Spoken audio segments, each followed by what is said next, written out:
So my name's Adrian Newey and I'm here today in Goodwood for the launch of the RB17.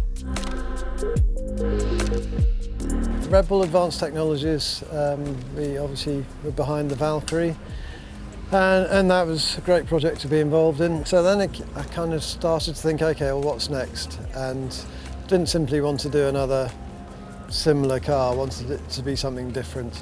And I started to think about, okay, well, my own driving experience. I've been lucky enough to drive a lot of different cars over the years, from the 60s cars that race at Goodwood at the Revival and so forth, through to relatively modern Formula One cars. And very different driving experiences, of course, but the adrenaline and the excitement of driving a modern Formula One car is something else. So, well, okay, can we create a car that is accessible to people with a relatively limited amount of experience, and put enough adaptability into that car that ultimately they can grow with the car as their experience grows, and ultimately the car will be capable of Formula One lap times and indeed Formula One pole position at Silverstone or whatever. So that was the concept of the car. Obviously the execution is then altogether something different, and it's been quite a difficult challenge. We've been in development of the car for over 3 years now, from January 21 when I did my first drawing of it through to January of this year when we came out of concept phase and into detailed design. So it's been a really exciting project. The car is in every way Formula One technologies in terms of how we've researched the car, the tools we use, the simulation tools, the driver in the loop simulator, the design philosophy, the manufacturers using in-house, or where it's not in-house manufacturing, then it's using the same suppliers we use in Formula One. And then one of the reasons for limiting it to 50 cars is that that way we can build the car or assemble the car in exactly the same way as we put the Formula One cars together. To achieve that original goal of ultimately capable of Formula One lap times, then we had to, of course, concentrate a lot on the performance, as well as ultimately the aesthetic and the sound of the car. So you start with a package of, okay, we wanted it to be a two-seater, so that going back to that original model of developing with the car, if you want to have a coach in the passenger seat, or your partner or friend or whatever, then there's that seat for them. So determined it should be a two-seater, carried in, with enough room to move and be comfortable.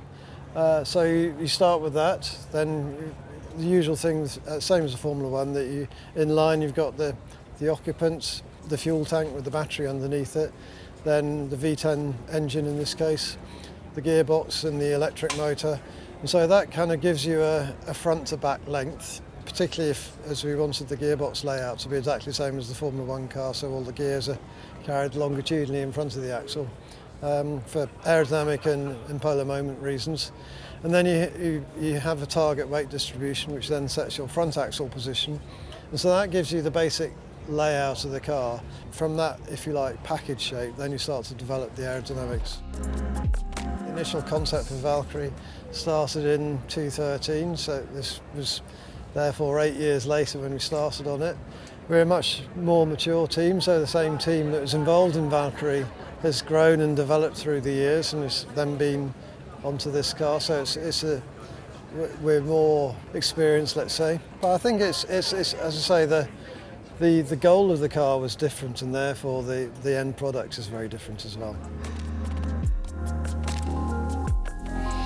As well as the driving experience I talked about of a car that you could develop with, then the other two factors that we felt were very important is that, first of all, cars at this level, I think, wanted it to be a car that would look aesthetic, look pretty, but from an engineering point of view, so very much a functional aerodynamics. And my experience over the years is that, particularly if you don't have regulation boxes to comply with, which is what we have increasingly in Formula One, then a good aerodynamic solution is normally also an attractive solution.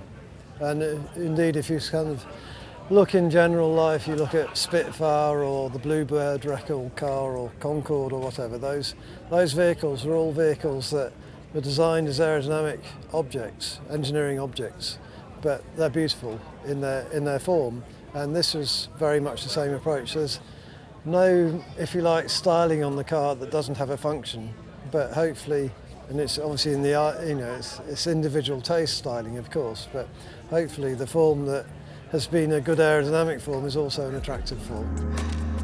Max has certainly expressed interest in having a car himself. Checo might do, we're not quite sure. It's not just the Formula One drivers, as I say, it's really having a variety. There's another current Formula One driver who's having a car, so there's a lot of interest amongst the drivers themselves, because I think for them having a car of this performance level is just turnkey and they can operate very easily is quite attractive.